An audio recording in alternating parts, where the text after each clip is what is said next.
book. I can't believe it's 23 books. Here it is right here. That's it. Medical Secrets That Will Redefine Aging, so the book says. Now, first of all, Suzanne, we've been talking, there's been a breast theme. Breasts? Yeah, my breast gosh. has been the topic. Well, I've been known for my breasts, you know, over the years. Congratulations, and I'm surprised Jason Ellis let you come in the room without tackling you, but be that as it may.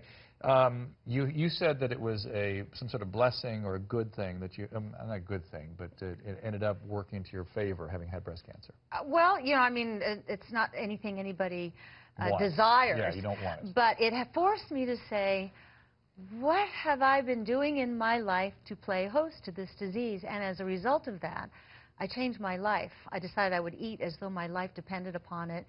I changed my sleeping habits. I started managing my stress, eliminating toxins. You know, the things that turn off the cancer protective genetic switches, I was turning them back on, so I'd have that protection. Let's explain that to people, that one of the theories is that we all form little tiny cellular level cancers in our body throughout our life, and that our immune system takes those out when they're healthy. Right. But sometimes they get away from us if we're not healthy. Right. Or there are too many of them happening because of chemicals in our body. Right. And one of the doctors I interviewed in this book is Dr. Stanislaw Brzezinski out of Houston, who I think one day he will be the Louis Pasteur of our times. I mean, it's that Schopenhauer quote, you know, first it's ridiculed, then it's violently opposed, and then finally it's accepted as self-evident. He's got a lot of violent opposition. But anyway, I said, how do we not get cancer? And he said, you have to keep your cancer protective genetic switches turned on. Makes sense. How do they get turned off? He said, by toxins, by eating food that's sprayed with poison, by not sleeping, by not managing your stress, and by not having balanced hormones, which I thought was very interesting. And innately, that's what I did 11 years ago. I just focused on, I will never get cancer again if I do these things for my body. Look, I've got more questions for you, but let's go right to some calls at this point. Okay. We've got Susan in Texas. Okay. Susan, go right ahead. Hi. This is in reference to your stem cell breast reconstruction that you had done. Okay, well, we'll explain that in a second, so go ahead. Okay. Okay, so I lost 50 pounds, and I'm about to lose, I hope, about 50 more. Good. And I don't want to have my breasts look like fruit roll-ups, but I'll have the skin for stem cell breast reconstruction. And I'm excited about it because I was looking at the breast reduction and implant before, and then you were on Dr. Oz, and I got so excited, and I thought, wow, this is great. What I'm wondering is, though, is when is it going to be throughout the whole nation? It's being studied right now, my understanding is, and it may not be long, right? I think it's a real game changer, and I think that opening this clinical trial, I could have done this in Japan 3 years ago with Dr. Kotaro Yoshimura, and he kept inviting me over there. I said, you know, I want this to be an American achievement with an American doctor on an American woman, with an American opening this clinical trial, because right now to utilize stem cells you have to go offshore, and people spend their life savings. Well, that's a different kind of stem cell. These are adipose stem cells. These are fat stem cells. Right. These are not pluripotential stem cells, which are very different. But you must be a doctor. But let me ask this. We use my autologous. Right, your autologous stem cells from the adipose tissue. But let me ask this, is that my understanding is, and this may or may not be true, is that the certain amount, well, for sure it's the case, a certain amount of the fat that they implant breaks down, and it can calcify and look like cancer and make it difficult to then do screening for cancer in these women. What do we do with that problem? Yes, I've heard that. I'm not experiencing that. You didn't have any calcification or breakdown? No, not at all. So that we need to perfect the procedure is what we need to do. Yes, and they are tweaking it. I know at Hollywood Presbyterian here they stopped their study for just, you know, a momentary period of time to start tweaking. There have been 110 women who have done this on the clinical trial that I opened since. And I haven't heard of any negatives. And with Dr. You have to be very careful. If you do lose breast tissue, you need to wait a year to do a second fill. Yeah.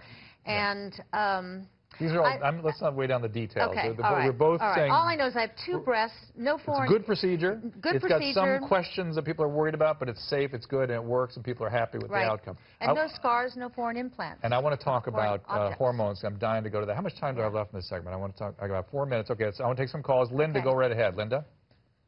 Yes, hello, Dr. Drew. Hi, Linda. Here with Suzanne Summers. There's Suzanne. I got to tell you, and Suzanne will agree with me, 60s is the new 40s. 60s is the new 40s. I think you're right. But there's a way to really make it that way. Sort of a way to make it the new 20s. I think we haven't talked about this yet, but I think I know it. If anybody can do it, Suzanne Summers can make us look like 20. There you go. I just want to share this. Back in the 70s, I'm getting away from the breast stuff, but you can go back to it. No, you can take us away from it. Thank you. Okay, you're welcome. Oh, she's Back in the 70s, I had the side ponytail.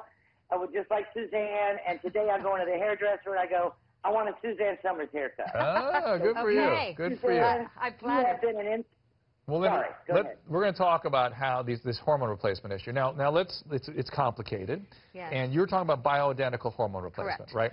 Now, bioidentical, it's right there in the name, identical. And so there's concern that any kind of hormone replacement in women, particularly women with breast cancer, might lead to more trouble, such as breast cancer.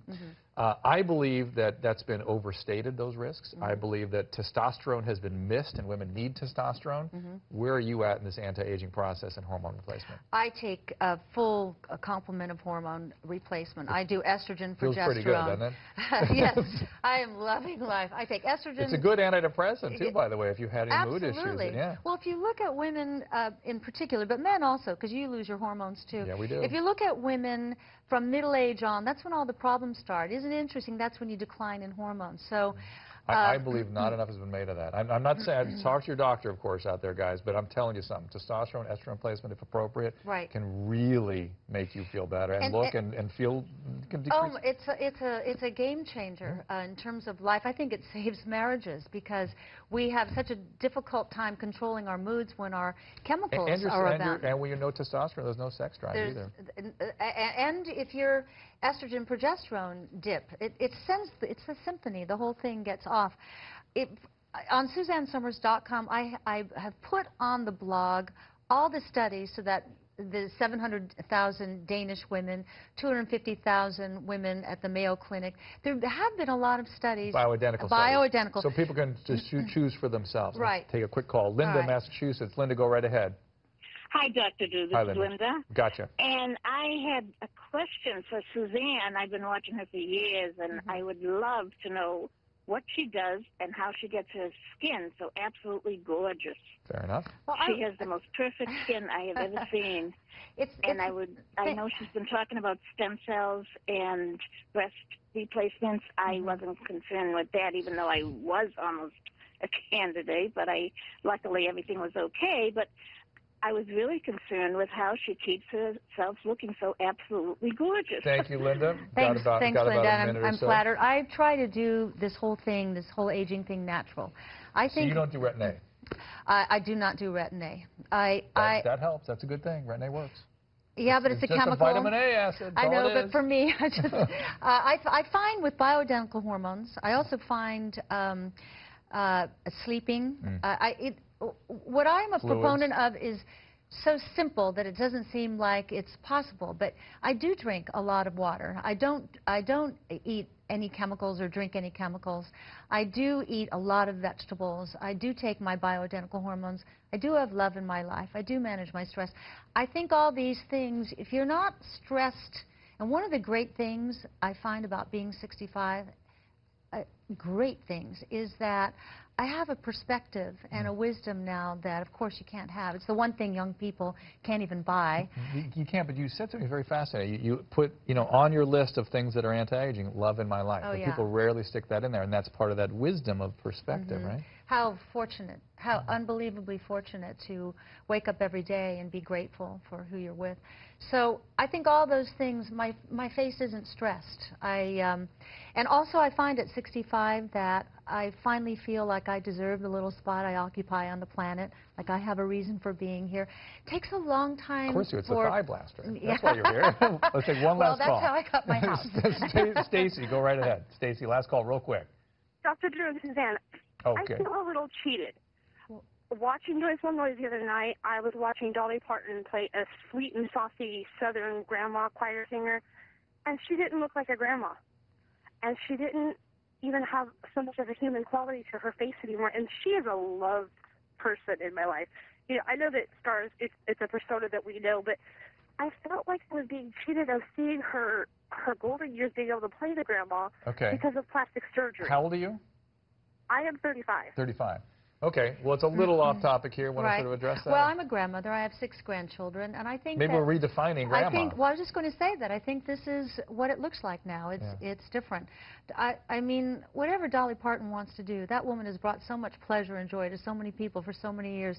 It's fine with me. We cheated Stacy, but we've let Dolly be Dolly. We let Dolly be Dolly. I think there's just a way to age gracefully and also embrace it and enjoy it. I find that I celebrate my age because I've never felt this good. I don't even think I've ever looked this good. And I don't mean that in an egotistical way. It's just my woman has come, and I like her a lot. I'm more comfortable as the woman than I was as the girl. Do you know what I mean? Yes, ma'am. Thank you so much for joining me. I appreciate Thanks. Suzanne Summers, everybody. The book is called Bombshell, and I think she sold a few books tonight.